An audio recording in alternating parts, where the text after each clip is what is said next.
The Behind the Ears podcast crew would like to thank the following sponsors for their generous support. Hey everybody, it's Mr. Chris, and I gotta tell you about Expedition Roasters. Listen, I'm a pretty big coffee drinker, just like a lot of you are, but these people have got coffee right. Their coffees are made from selectively sourced premium and specialty grade Arabica beans. They provide the absolute best flavor and aroma, and select roasts even come directly from a single estate farm for a truly perfect cup that is never bitter. They've got awesome Disney-inspired flavors such as Roundhouse Roast, Route 66, Skipper's Brew, Dark Side Roast, Redhead Rum, and one of my favorites, Bobsledder's Brew. Listen, if you want to have the taste of Disney in every cup, give them a try today. Expeditionroasters.com, and Behind the Ears podcast listeners gets an extra 20% off your first order by using the coupon code EARS20. That's right, EARS20. And you can find them over at Expeditionroasters.com. Brew your happy place. If you have a little one and you're going to Walt Disney World, you're going to need a stroller. I'll tell you what, KingdomStrollers.com is the place where you want to look into. I'll tell you, I've destroyed my fair share of strollers while at Walt Disney World, and those things are not cheap. But getting something from KingdomStrollers.com, they'll be able to help you pick out the perfect stroller for you. And the nice part is that because they're a Disney preferred provider, they'll be able to drop it off and pick it up right from your Disney resort at no extra charge. So if you don't want to necessarily destroy your stroller in the process and you want to have a great Disney vacation with your little one, contact KingdomStrollers.com and they'll set you right up. That's KingdomStrollers.com. Do you want to save around 40% off Disney's prices for deluxe on-property accommodations? Contact DVC-Rental.com. They help out Disney Vacation Club owners rent out points that they're not going to use. These points mean savings for you on your next trip at Walt Disney World, Disneyland, Vero Beach, Florida, and Hilton Head Island in South Carolina. The DVC member books everything in your name, just like any other reservation. And if you ever decide that you want to become a DVC member, you can check out our sister company, BuyAndSellDVC.com. As a licensed realtor, they sell DVC contracts for members at a savings of 30 to 40% off Disney's prices. And if you're looking to sell your contract, BuyAndSellDVC.com has one of the industry's lowest commissions at only 6.5%. Again, that's DVC-Rental.com for your rental needs, and BuyAndSellDVC.com to buy or sell into the Disney Vacation Club at a large discount. And make sure you tell them that the Behind the Ears podcast crew sent you.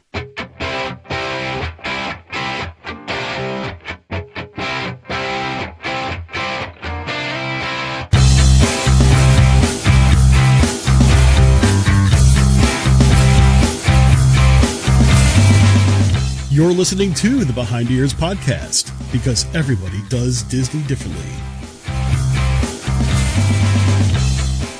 Welcome back, everybody, and to another fantastic episode of the Behind the Ears podcast. I'm your host today, Mr. Chris. Uncle Danny is out on special assignment.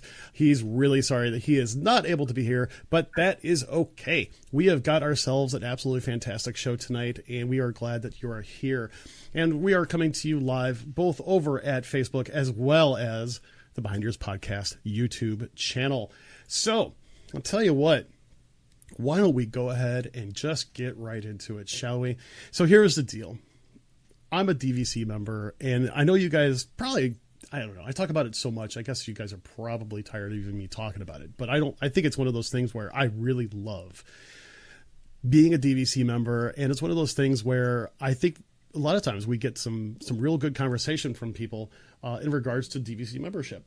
Well, the cool part about it is that the really cool part about it is that we've got a friend over at DVC-Rental.com, Scott, and he is going to join us as soon as I press this button right there. Hey, Scott, how are you doing this evening?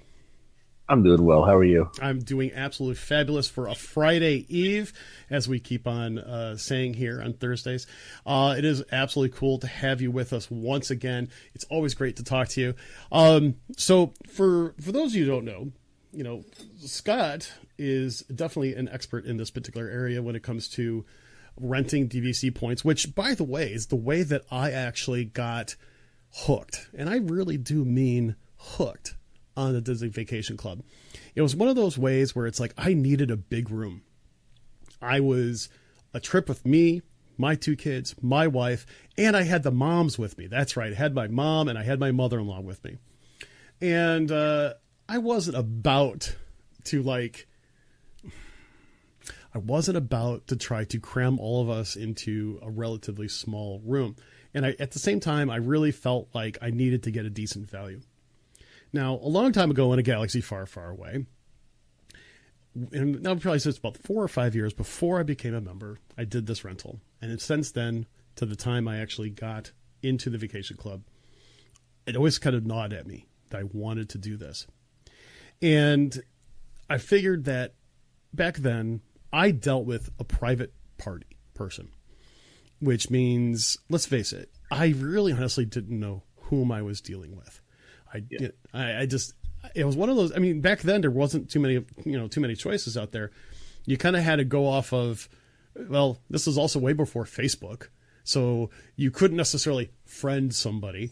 And at the same time, you kind of had to go off of a person's reputation. You had to search through posts on a forum or something to see if that person was, well, whether or not they were just not trustworthy, that type of thing. Fortunately, everything worked out for me, but I do realize I took matters into my own hands.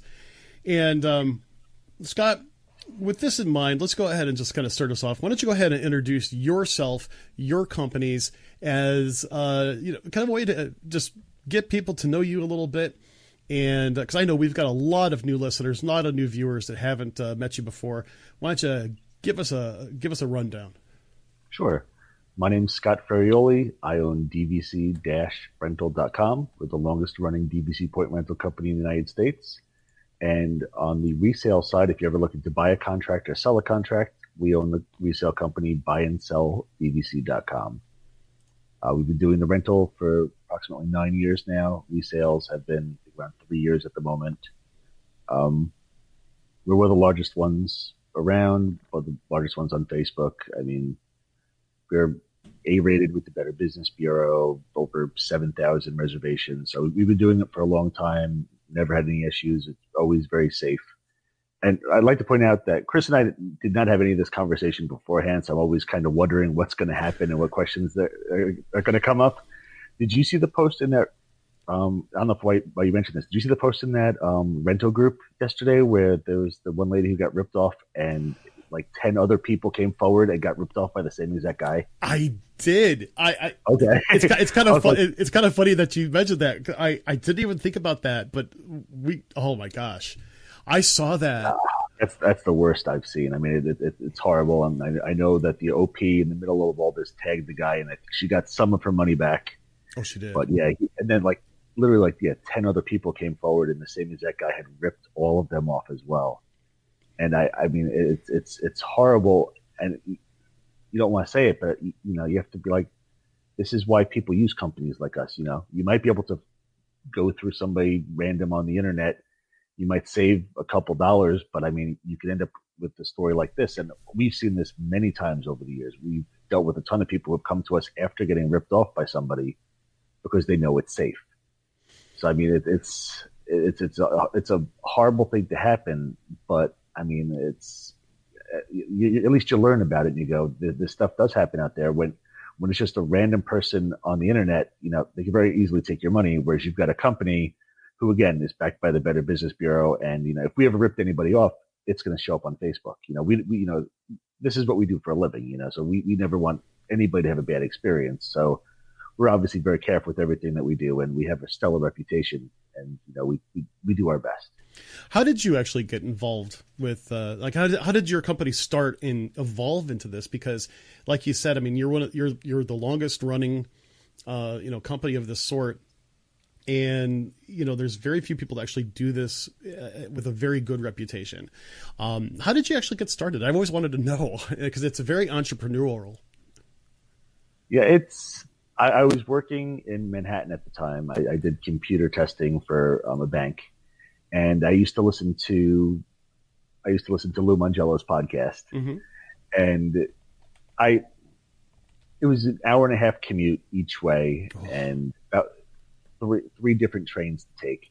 And I was listening to one of his podcasts, and I I don't even think he was talking about it. But I knew that he had moved down from New Jersey, which is where we were living, and he had moved to Florida, given up the lawyer life to do Disney stuff. And I sat there and I said to myself, if Lou can do it, I've got to come up with something, because I loved my job. It was a great job. They were very good to me, but it's just the commute was rough.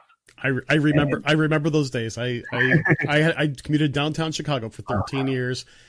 Good hour and 45. And I think my commute was not as bad because I only had one train, but I had to drive to the train station, take the train, and then walk a mile to my office. So I know. By the way, like with Northeast weather, Chicago weather is just as bad. Oh, or worse. Yeah. So I understand 100% where you're coming from, but it's one of those things that I sat there and I was like, I've got to think of something that I can do. I'm a DVC member. I thought about it for a couple of years of creating the company, and the timing actually worked out really well, because my wife was pregnant at the time with our second child, and I knew that I was going to be going on paternity leave in a couple months. And I worked with all computer developers. So I spoke to one of my buddies and said, listen, I'm thinking of doing a DVC rental company. Can you create a website for me? Because that's not my area of expertise. Yeah. And he created the company for me, and I went on paternity leave. And within a day or two of being off, we rolled out the new company. So I was home, and I was able to kind of get everything up and running while I was on leave. I was going to say on break, but it really wasn't break. But on leave from the job, I was able to start the company, and then I actually ran the company for 3 or 4 years with a full-time job. I still kept my full-time job while I was doing this. So wow. I'd be at work doing the job. As I'd be commuting home, I'd be doing the job on my phone. We'd get home, eat dinner, doing the job, and I was doing the job all the way until I went to sleep at night, and then wake up at 5 something in the morning to go commute to the city again the next day.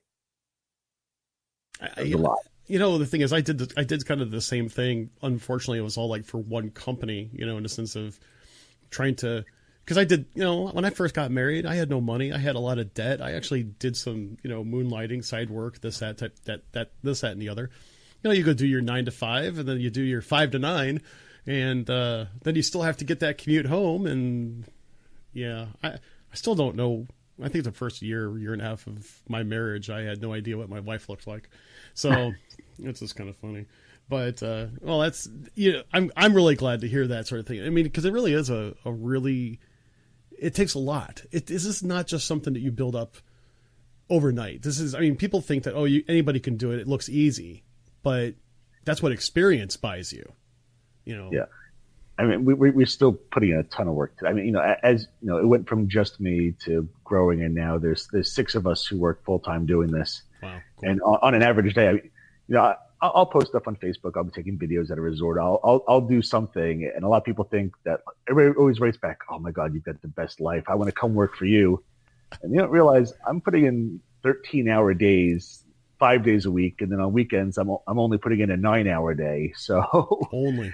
Yeah, so I'm like, all right, yeah. Everybody says, "Oh, it's so wonderful. You've got the best life." I'm like, I'm putting like 70-hour weeks here, and I love it, but it is a lot. And we're 9 years in, and it's still a lot of work. It's not like you put in all the labor up front, and then you have to sit back and relax on your laurels and just do nothing. No, we're still working really hard. And I would probably say that, you moving into the resale market is actually, was a natural progression, but I know that actually had to add a lot of technical logistics, because you have your wonderful broker B that helps you with that, and that is actually really cool, because now you're a one-stop shop for anything that you really need for DVC. Yeah, we're a travel agent with a rental company, resale company, and that's what used to happen, is that we worked with hundreds and hundreds of DVC members over the years, and they would ask us, about selling their contracts and buying more contracts. It just made sense to say, we've already got the connections, let's branch off and see how this works as well. And we were very happy when B contacted us that she thought we. I'll give you a quick story. She thought that we were actually based in Florida. We were in New Jersey at the time still. And she said, "I'm moving down to Florida. Do you have anything open?" And I was like, "Well, I'm actually in New Jersey. However, if you're thinking of keeping your real estate license," she's been a realtor for over 30 years. So if you're thinking of becoming a realtor again, I was thinking instead of just doing she was going to do rentals. I was thinking of branching off and possibly starting a resale company. And she was immediately on board, and Nice. it kind of took off from there. That is actually really cool. And ladies and gentlemen, I just got to say, fortunately, Danny and I were able to meet up with both Scott and B over at the Indie Disney Meet last August. And quite honestly, I mean, you see Scott, he's a wonderful guy. He was even cooler in person. B is wonderful. She is such a hoot. And I know that every conversation I've had with her has been absolutely fantastic. And even when chatting with her, she's a talker. She sells it as a talker. I'm typically more quiet, and she's just super confident and comfortable, and just loves to chat. Even when you hit her up on Facebook, she's really very personable, and she'll tell it like it is. She'll make sure that she's really honest with you, and I appreciate that type of thing. And just working with Scott and B has been absolutely fabulous. I actually do have someone that actually gave me a list of questions, and he had no idea that you were going to be on the show tonight. Oh, okay. I want to touch on that a little in a moment here, but I kind of also want to go back to what we briefly touched on, the incident that happened on Facebook with the person and getting ripped off. I'm not want to belabor it or anything, because I saw that and I really felt bad. And, the interesting part is I think sometimes you believe that in the Disney community itself, between all these different Disney Facebook groups, sometimes I think we lull ourselves into a sense of comfort just because, hey, we're all supposedly Disney lovers. We all want to have a good vacation and so on and so forth. And we tend to be a little bit on the trusting side. And that's really, I hate to say this, and I mean this with all due respect to pretty much everybody. You're making a mistake. And when you're talking about something that you're dealing with, hundreds to thousands of dollars worth of funds that are being transacted between two individuals, I would never do what I did back 15 years ago again. I would never try to do this unless I knew the person literally personally. And I have done that. I've rented points from friends, and that I'll do. But if I needed to rent points, I think I don't think I could trust anybody. It would drive me nuts to the point where I would be worrying until the moment I checked in of whether or not that was actually a legit resort reservation. And as you know, they just started doing My Disney Experience the past couple of years. Previously, we'd rent a room out and we'd send over the confirmation email, and then there was no other way to check. At least now it's become much easier that you can just log on to My Disney. You wake up at 2:00 in the morning in a cold sweat because you're scared. You could log into My Disney Experience and see your reservation. Previously, you kind of had to just go on faith. And, that's one of the reasons that it was also good to work with us, because, we've got your back if anything ever happened to the reservation. But, it was a little riskier, and you were definitely more nervous because, again, there was nothing else to see until you checked in and go, fingers crossed, we should be good, but I hope we'll see. Well, you bring up a really good point, because what people don't realize is that if you have your confirmation number for any other hotel reservation with Disney, you can call Disney directly and you can say, hey, I just want to confirm this. Is everything good? The problem is that because you're working with DVC and you're not the member, they won't talk to you. You can call them up 6 ways a Sunday. You could ask just to make sure that the confirmation is legit. They won't talk to you. And that's something, when I rented points, I kind of finagled them. They actually did actually confirm it with me, because I told them I was a renter, and things were way different back then. Now it's kind of like a, big steel wall comes down to basically says, no, you're not, we're not going to tell you anything of what's going on. And correct. They're not supposed to. Sometimes they may still do it, but they're really not supposed to. Normally the hotels will speak to you about 10 days in advance before you check in. But by that time, you can be too nervous, again, especially in the past when you couldn't see the reservation, you're going, okay, I've now got to wait 6 months. You don't want to wait 10 days before arrival to verify everything's okay. So it's much easier now with My Disney Experience that, since you can't easily call and talk to somebody, you can just log in and make sure everything is copacetic with your reservation. Absolutely. Absolutely. Well, let me go ahead and hit up some of these questions that came from this person. So, because we got a person here that's actually contemplating buying into the resale market. Okay, You should do it.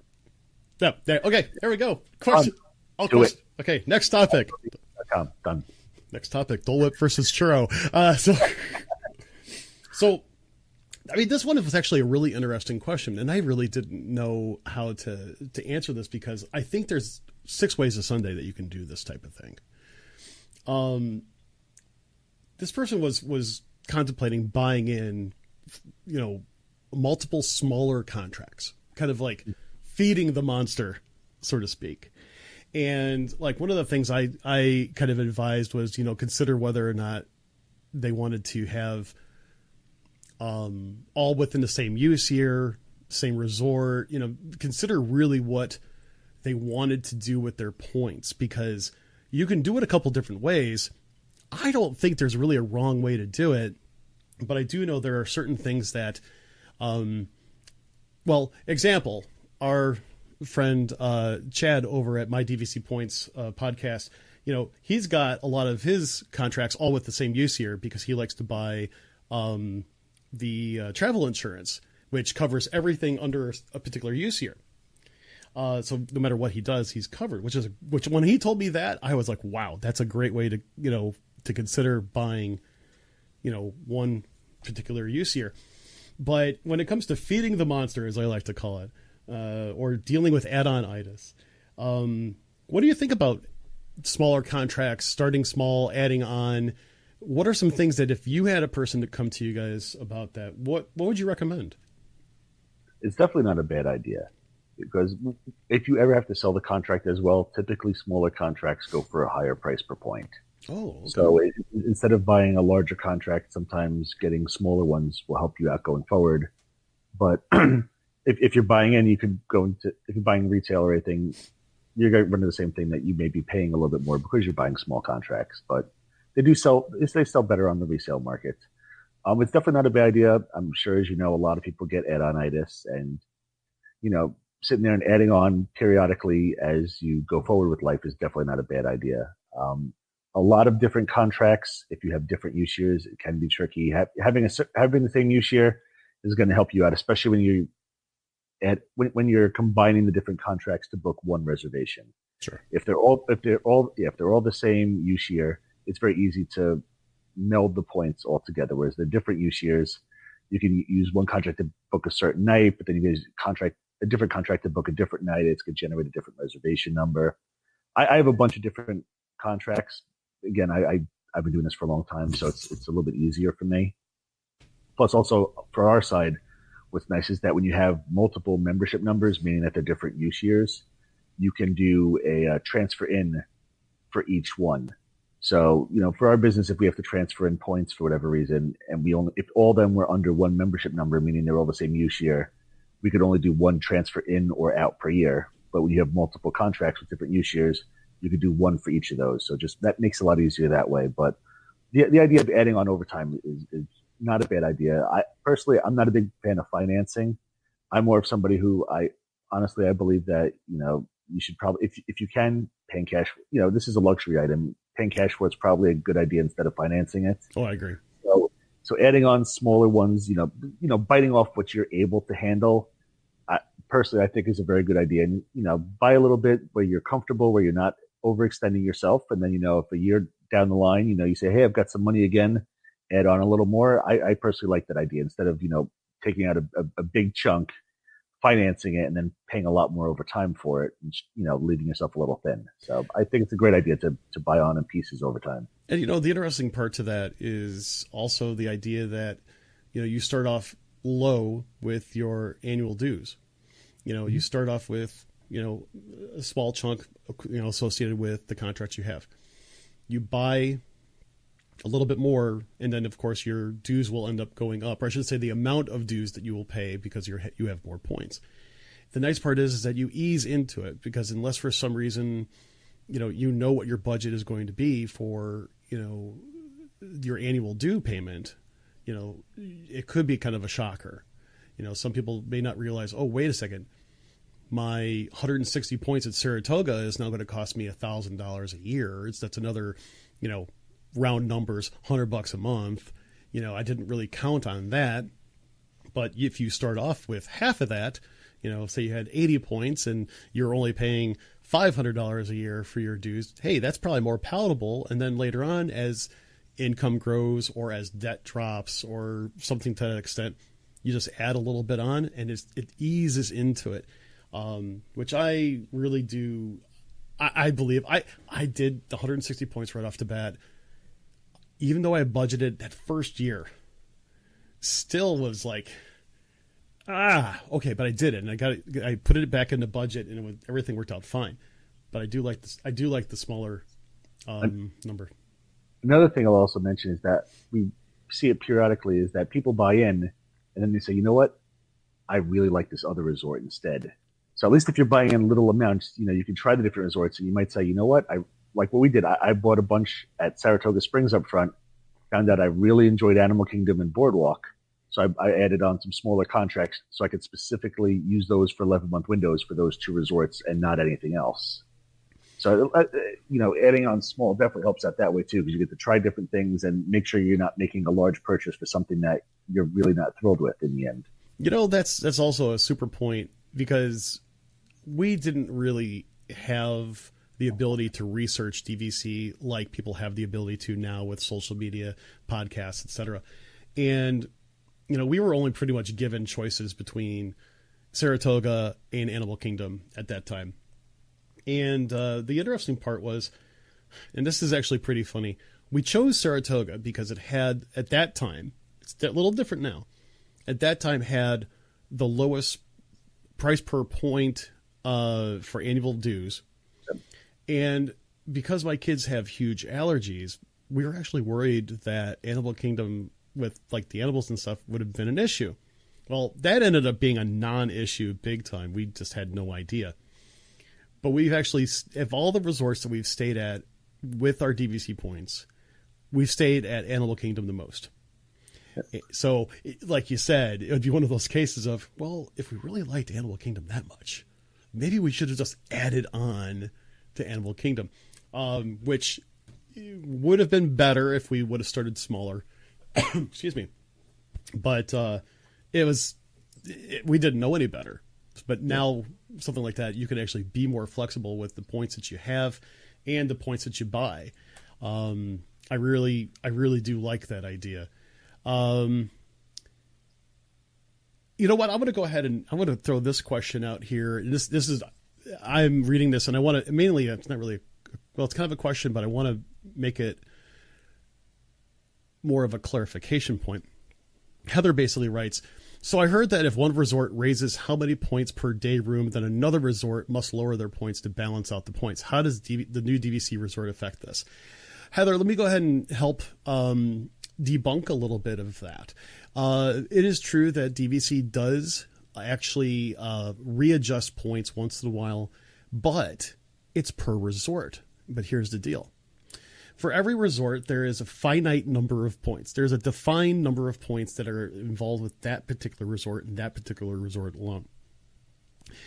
It's not multiple resorts. So basically, it's not, if they change anything, it's not changed over, like, the points are not pooled between two different resorts. So for me in Saratoga, let's say there's 1 million points. I don't know how many points there are. I was thinking what I was going to do too. Such 1 million points. So perfect. Nicely done. There you go. And let's say that given everything is the same, let's say a studio during value season is 14 points. And during the most expensive season was 20 points. Okay. I'm not using exact math. I'm giving an example. If they raise one of those values, it has to go down somewhere else within the same resort. So as an example, they've made a few adjustments to different resorts over the past years. Usually it's a point here, point there, a couple points here, a couple points there. But overall, you're not going to see, like, if you have 14 points in the value room over at Saratoga, you're not going to see, like, say, a 2-point increase across the board. It just doesn't work that way. There are going to be other adjustments made. And in essence, I've not really seen too many big adjustments in the sense of like how it's spread out per resort. If that answers your question with that. Scott, have you seen anything like, what's your experience with what you've seen in sense of point values for rooms, et cetera?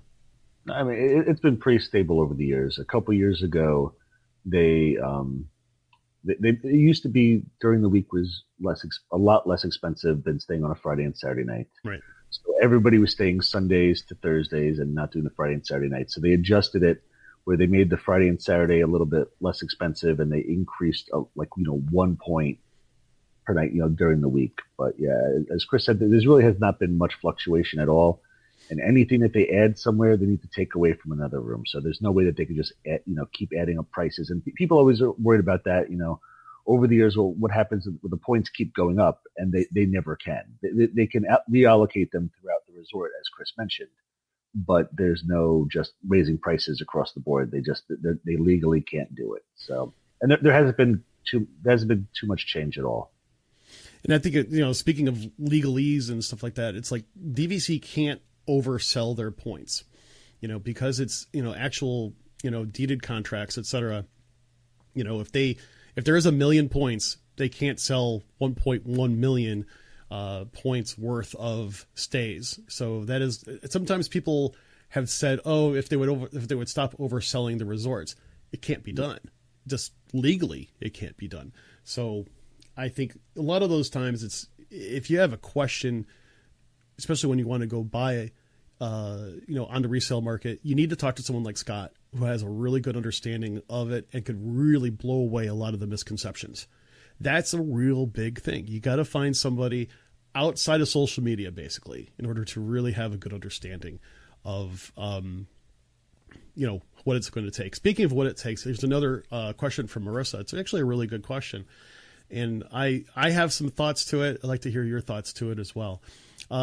She asks, how can you figure out when you'll break even on a contract? And she adds, I know this varies so much based upon points, resorts, etc., but in general, is there a way to calculate that? What's your thought on that? If someone's coming to you looking for, a good balance between buying on the resale market and, getting their money. Statistician, but resorts charge different maintenance fees.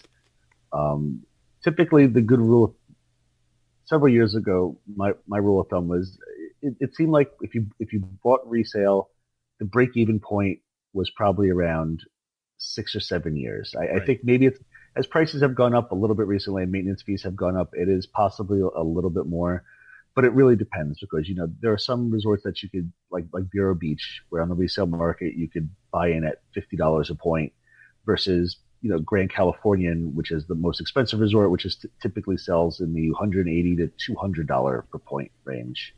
So, I mean, there's a big gap in there. So it really depends what resort you buy and how much their maintenance fees are. But I mean, typically, it's a tough one though. I mean, it really just depends. But I still want to keep throwing out that 7-year number, but I'm sure it really, I haven't run the numbers for every resort, but I'm sure it really does just depend. Yeah. And for me, this is the funny part. Back when I bought in, they basically said that you can have, basically they were going to say it's like after 7 years was your break-even point back, 10, 12 years ago. Now I think it's a 10-year break point, and they're using it as generality. Here's how I did it. And unfortunately, I didn't necessarily do this calculation before I actually bought in, but it was very clear after I bought in. So I had my membership cost, which at that time was $16,500 for 160 points. My annual fees that first year was, I want to say it was like $700.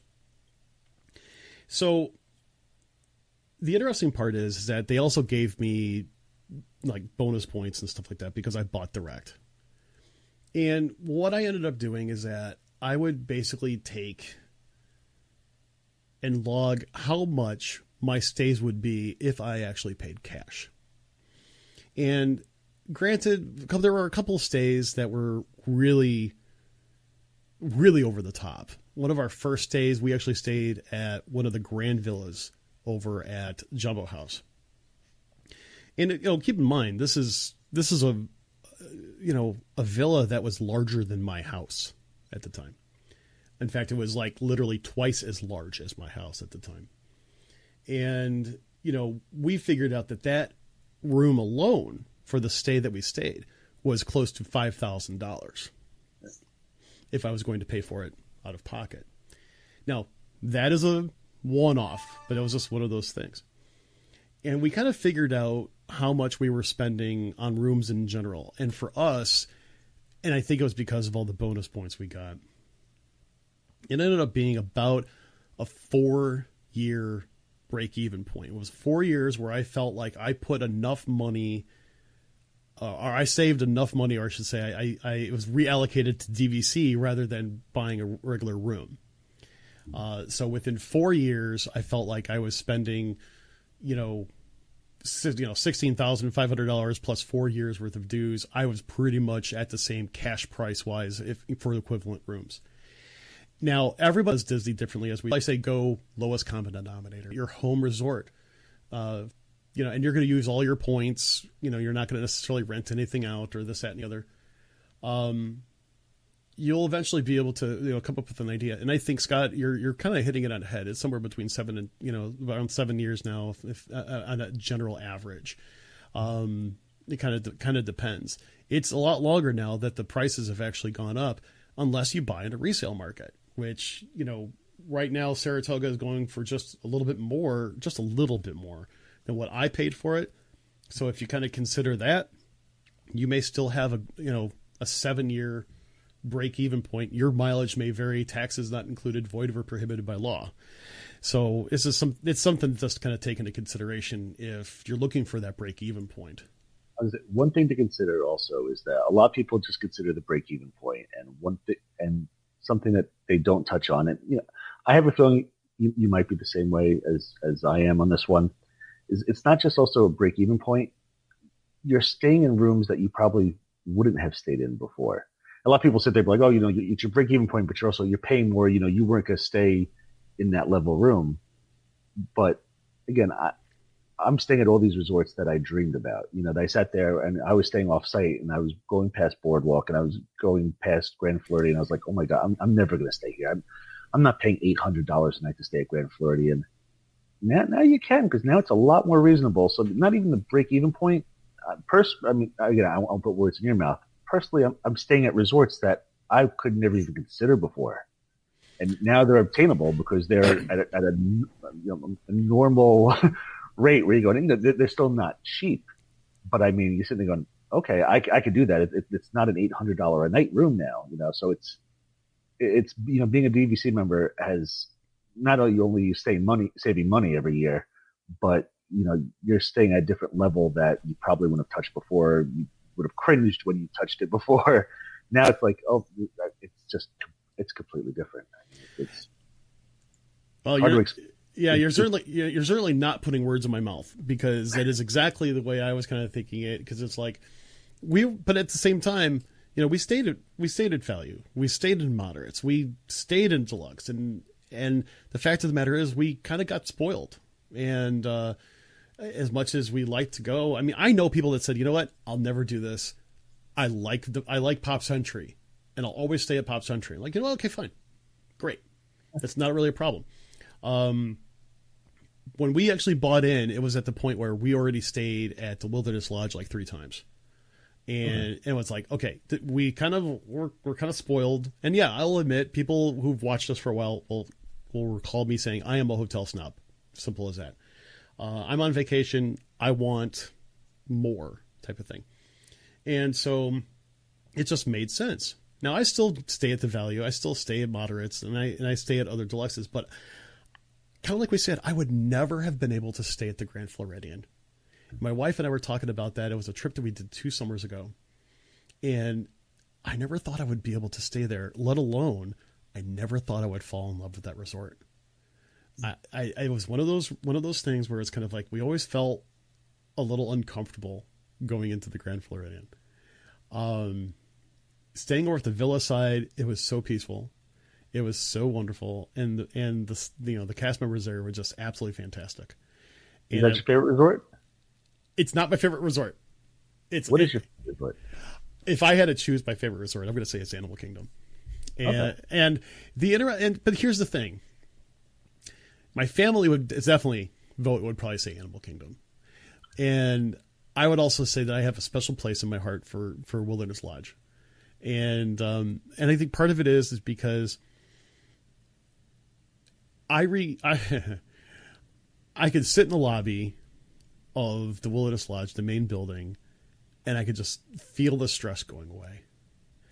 And, Animal Kingdom was a place where, it was one of our first trips, like with my son when he was first born. And we kind of just fell in love with the charm that was there. And, but there are a lot of the other resorts, it's like, I want to go back because I still want to experience more of it. I mean, and so it doesn't necessarily make them my favorite resorts, but it makes me definitely want to come back. It's been a while since I've been to, Bay Lake Tower. Our first stay there was good. It was very satisfying. We had a 1-bedroom on one of the top floors, facing the pool, and it was a beautiful room, beautiful resort. But it's time for us to try it again. While we stayed at the Poly, we've never stayed at the new DVC rooms there. So I don't have anything to really compare against as much as we stayed there once, on a regular room.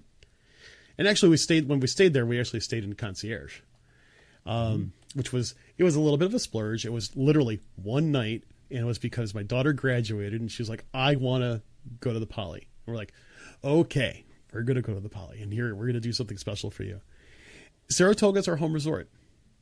And it was like 3 years, maybe even 4 years before we finally went back to Saratoga. Old Key West has a lot of charm that we just really, really enjoy, but it's kind of spread out. It's quite simple as that. But, quite honestly, they all have something that I would definitely go back to. Oh yeah, absolutely. And that's the nice part is that you can have your favorite resort and you can still feel very happy, very satisfied, very magical at other resorts, which is really pretty, really pretty slick.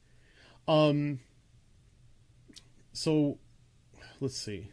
There was one other question that I thought would make for a good discussion. And unfortunately I am having, excuse me, everybody, a little problem finding it. Let me ask you this. And I realize this is not the reason why that people should necessarily buying into resale contracts. I mean, it's obviously you're going to save some money. You're going to save a lot of money. Yeah. And at the same time, those particular rental values still go up. The points are still going upward for, contracts that are currently out there. I mean, I remember when Saratoga was $70 on the high side on the resale market, and now it's on average about 105, just from what I can tell. Your mileage may vary. The market is obviously varying these days. Do you see people like buy as an investment and kind of flip it like a car after about 2 or 3 years? Absolutely. There's a lot of people who do that. There's a lot of people who purposely buy double the amount of points that they actually use because they rent out half of them. And that covers all their maintenance fees for, we'll say, just to make it easier, they buy 2 100-point contracts. They use the 100-point contract, for their family trips, and they rent out the other 100-point contract to cover the maintenance fees on both rooms. So essentially, they're going to Disney every year for free. Just all they had to do was the buy-in.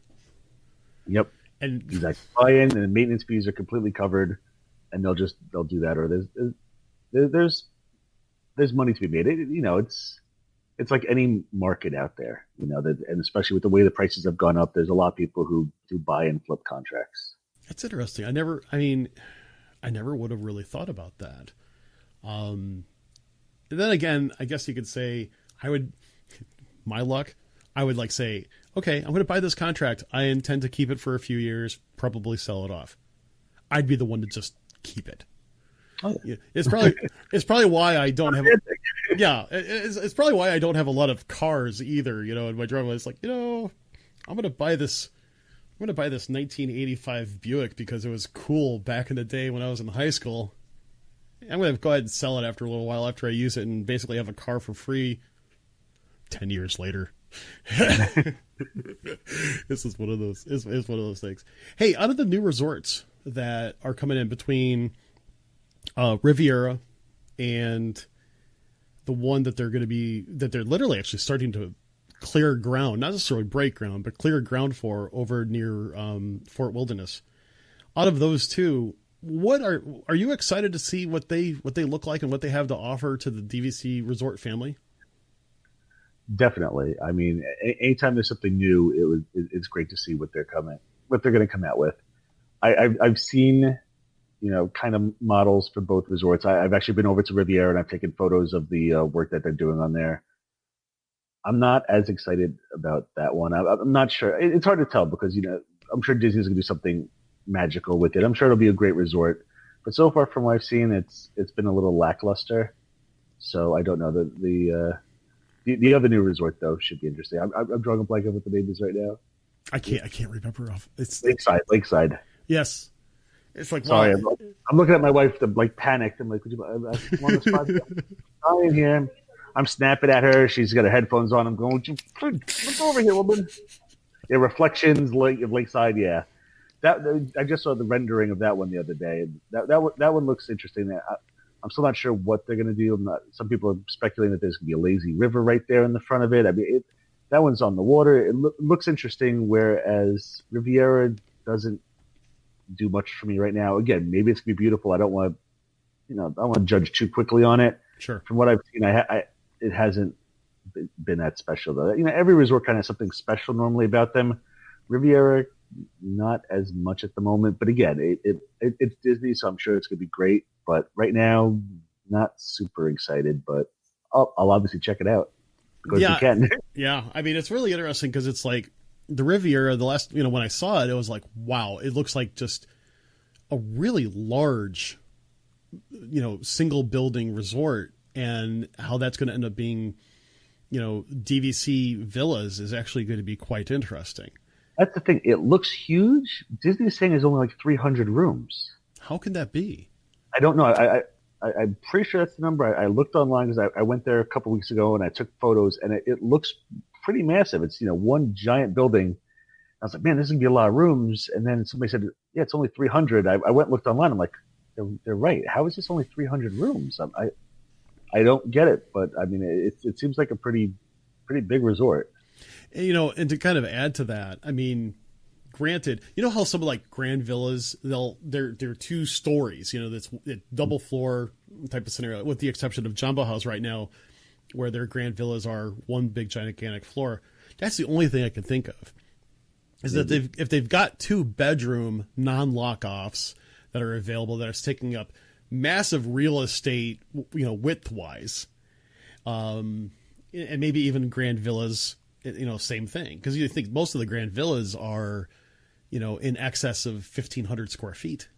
In fact, the grand villa at Jambo, if I'm not mistaken, was closer to 2,200 square feet. And the ones over at, Kidani Village are like 2,100 square feet.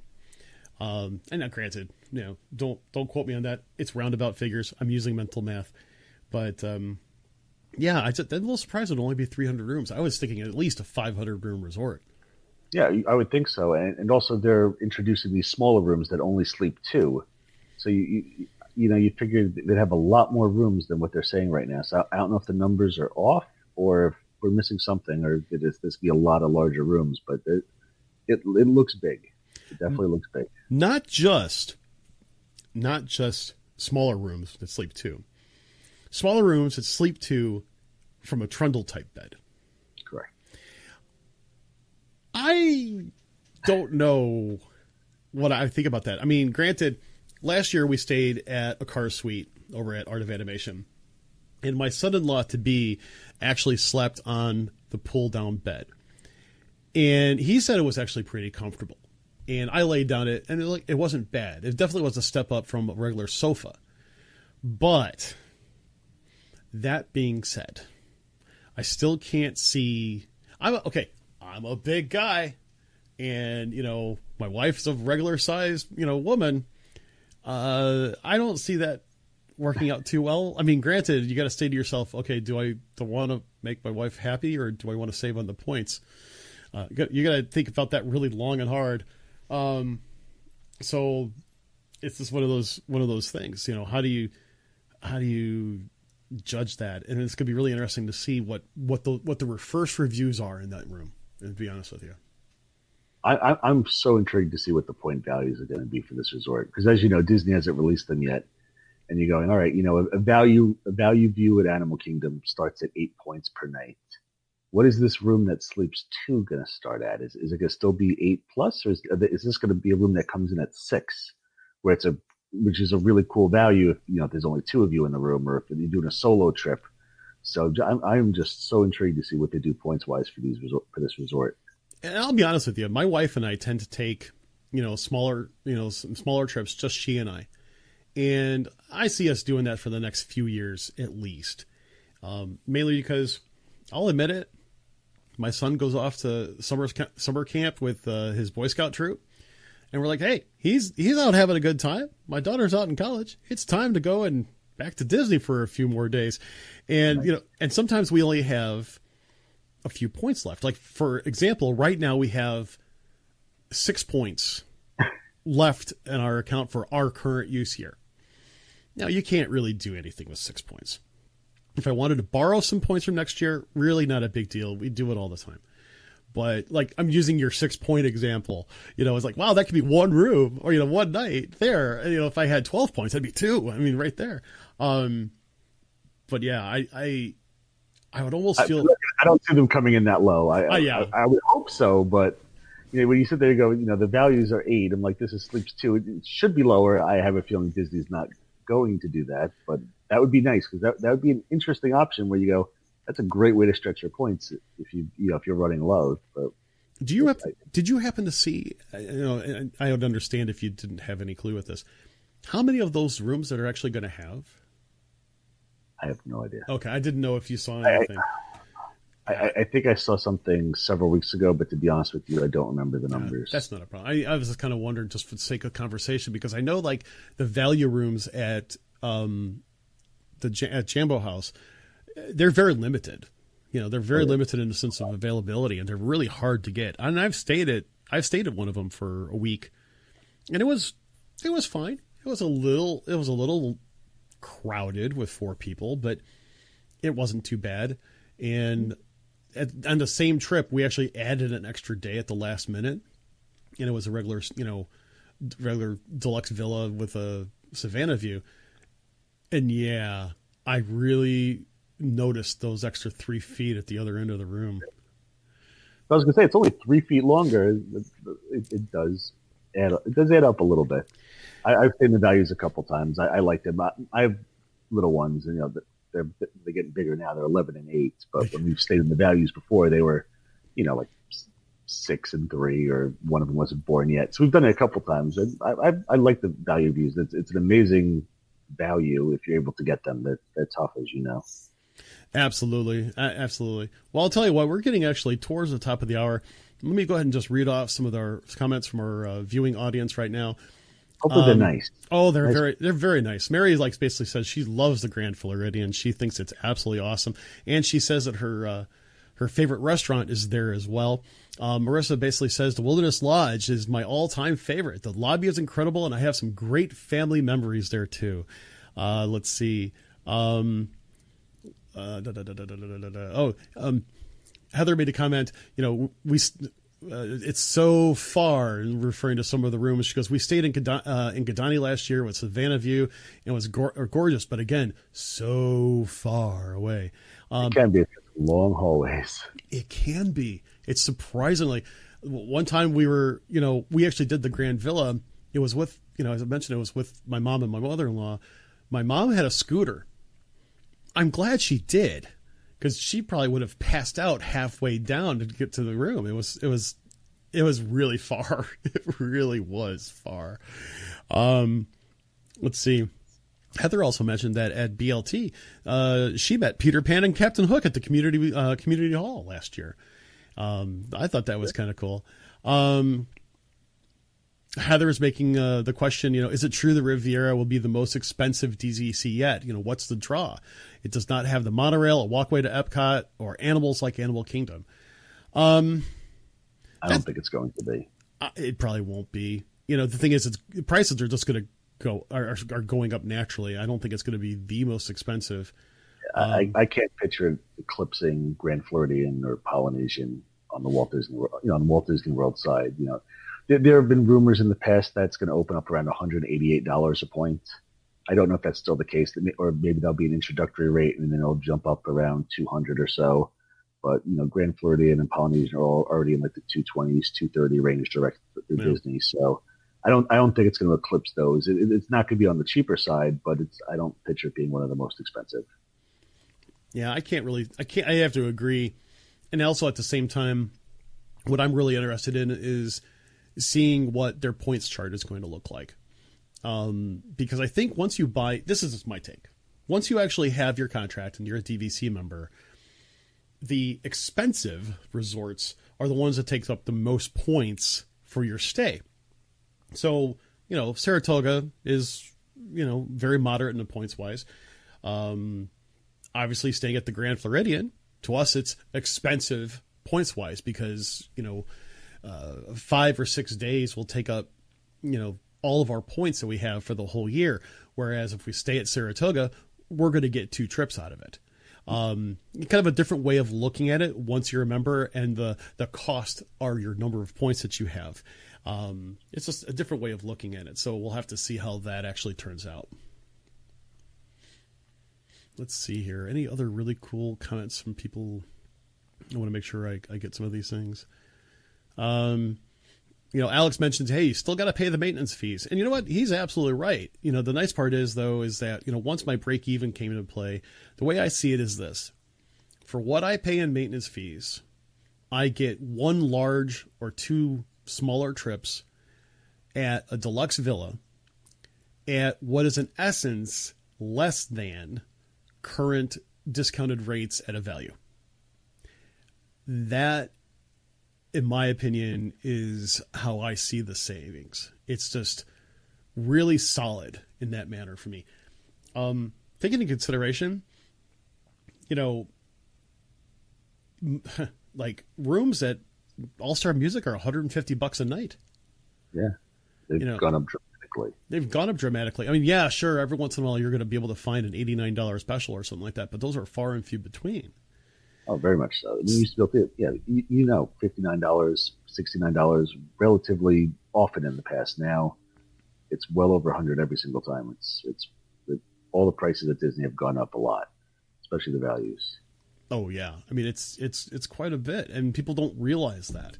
So, think about it. Let's see, 3, 6, yeah. I mean, basically it's, about it. I could stay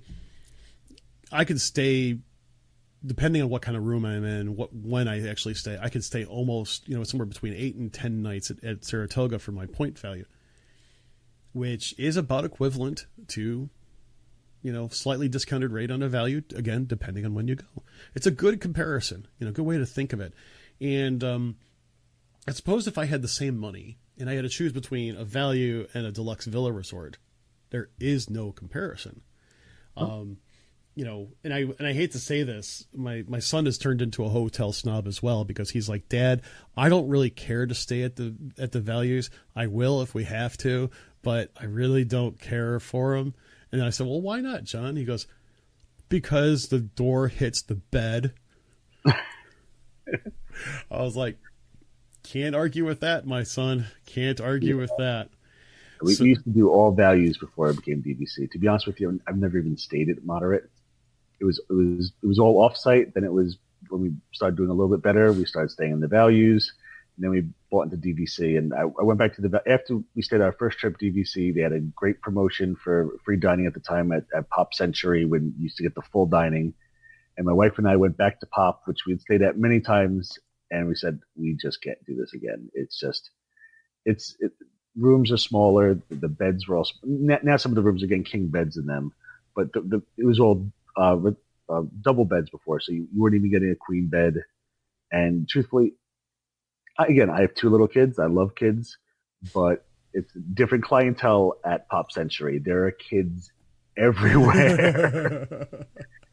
and the walls seem to be a little bit thinner at the values, so it's a lot louder as well. Yeah, I kind of have to agree with that, but it's one of those things where I really do enjoy that. So I'm going to answer this one last question from Heather, because it's a really good question. We talked about it last time, and I think if nothing else, it just adds clarity. She's like, is there truth to the rumor that if you purchase resale, I'm assuming purchase resale to all the resorts that are available right now, that you cannot book at Riviera or Reflection? That is correct. As of January 19th, any of the resale contracts that you buy cannot be used at the new resorts. They can only be used at the existing 14 that are currently offered, which, again, it's not great. And anytime Disney takes away a perk or availability, it's not good for you. It's not great for you. However, one of the main thing to take away, and Disney doesn't touch on this as much, is that when you buy these new resorts, when you buy Riviera directly through Disney, if you ever have to sell it, and nobody ever thinks that they have to sell it, but the average person owns it for 10 years and people sell constantly, which is why we have a business. When you go to sell that contract is only going to be good at Riviera.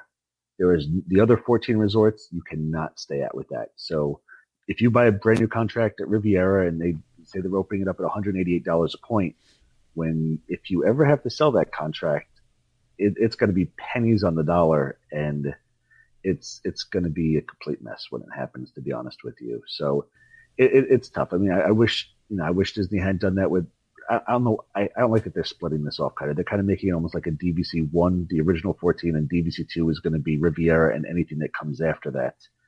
And it's not great for resales, but truthfully, honestly, in my opinion, if I had to buy now and I could buy resale, save a ton of money, and I could stay at these 14 resorts, or I could buy the new resorts that are being built and stay everywhere. But if I ever have to sell this, I may lose 80% of my value. It's kind of a no-brainer, to be honest. I mean, I wish Disney didn't do it. Nobody's really sure exactly why they're doing this, right, or what their process is, because they're kind of killing their own product, and they're not going to be telling people when they buy, well, by the way, if you ever sell this, it can only be used at one resort, and you're going to take a bath on it. You're going to lose all of your value. So I'm not a fan, and I don't know what Disney's doing, to be honest with you. I mean, it's something. It's the truth, right? I mean, the truth will set you free, so to speak, and you really have to be an informed consumer when it comes to buying this, because this is an expensive product, and you really kind of have to know what you're getting into. And I think a lot of times, and I say this with all due respect, a lot of people buy into the vacation club, especially, when they're at the resorts, mainly because it's an emotional type purchase. And you kind of have to be careful about that, because if you don't know what you're doing, you're going to be stuck with something that, you're not necessarily going to, what if you can't afford it? You're going to get hosed. What if, plans change? You're going to get, ripped off. I hate to say this. What if you buy it with your spouse and you end up having to, something happens in that relationship? You have to end up selling that contract as a part of a settlement of sorts. I mean, all sorts of, because life happens. Yeah. And that's the hard part. So I'll go on. That's what gets me, is that everybody who's going to be buying these Riviera directly through Disney is going to be somebody pretty much who's at the parks, who's into it, who says, you know what, this is what I want to do. And maybe they'll know it or not, that, DVC holds its value typically. Disney's not going to be advertising that this brand new one that we're selling is not going to hold its value, and it's going to be worth a lot less. And That's what kind of upsets me, is that I know there's going to be a lot of families who get really, really hosed on this deal, and they're going to have no idea it's even coming. Yeah, I totally have to agree with you there. I mean, it is definitely one of those things that's it's a little shocking. But you know what? Still, even with that being said, the phase one, as some people have coined it, the 14 original resorts. Seriously, I mean, I love them. I absolutely love them. And, we didn't even talk about Alani or, Vero Beach or Hilton Head. I haven't been at any one of those three yet, but they're still awesome options. I know one of your associates, Jeannie, was over at, she was at Hilton Head, wasn't she, just recently? She was just at Vero Beach last weekend. And, she was taking pictures and stuff she looked like she was just having an absolute blast out there. A beautiful, beautiful resort. And I haven't seen it yet. And my wife and I keep talking, we've got to figure out a time to include a little bit of a beach time during one of our vacations. Oh, it's worth it. We're going down for 3 nights in June and July. Oh, nice. Just to get, we live right by Disney, so it's nice to go down a little beach getaway every now and then. It's a great resort. A couple of nights, it's wonderful. Absolutely. Well, Scott, we're kind of running out of time. So why don't you go ahead and tell people where they can find you, what's the best way they can get a hold of you, and just final words. Sounds good. Again, I own DVC-rental.com. Please don't forget that dash in there. And buy and sell DVC.com. You can always reach me personally at Scott, SCOTT, at DVC-rental.com.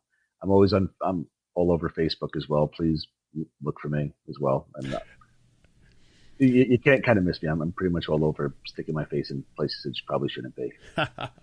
It sounds good. Now, also just to let everybody know, Scott and DVC-rental.com, they are one of our partners here at Behind the Ears Podcast. But at the same time, Danny has actually used his service. Danny keeps on saying how he's so much looking forward to his trip in a couple weeks. He's had an absolutely perfect transaction. Everything went really, he's kept on telling me, he goes, dude, this was so easy. And he really felt like he is going to get a room. I think he's staying at Boulder Ridge, if I'm not mistaken. And, he's really looking forward to it. He just really could not be happier. I mean, if that's not a testimony that we use the products that are being provided by those that partner with us, I don't know what is. And, quite honestly, I know that in the near future, I will most likely need to rent a few extra points for things I want to do. And I'm going to talk to Scott. I mean, to be very honest with you, I mean, everybody that I've talked to, because we do some research on all the people that partner with us, I haven't heard anything other than awesome accolades. So by all means, check them out. And hey, even if you just have a question about, the rental process, he or one of his associates would be more than happy to talk to you about that because they want to make sure that you're informed in everything there is about the DVC rental process. Scott, thank you so much for joining. I'm going to go ahead and put you in our green room for a moment as I close up the show. Thank you so much for being here tonight. I appreciate you having me. Thank you as always, Chris. Absolutely. Well, ladies and gentlemen, this is kind of the end of our show. Let me go ahead and press this button here. You heard the show, and we hope you want more. Well, feel free to join us over at our social media platforms. Instagram and our Facebook page can be found at Behind the Ears Podcast. Our webpage is behindtheearspodcast.net, and our email is behindtheearspodcast@gmail.com. And our Twitter handle is @BehindTheEarsPC.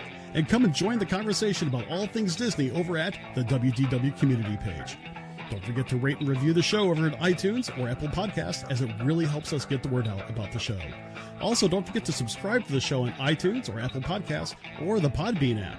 Also, you can listen to us on Stitcher Radio, iHeartRadio, TuneIn Radio, and via Alexa and Google Home.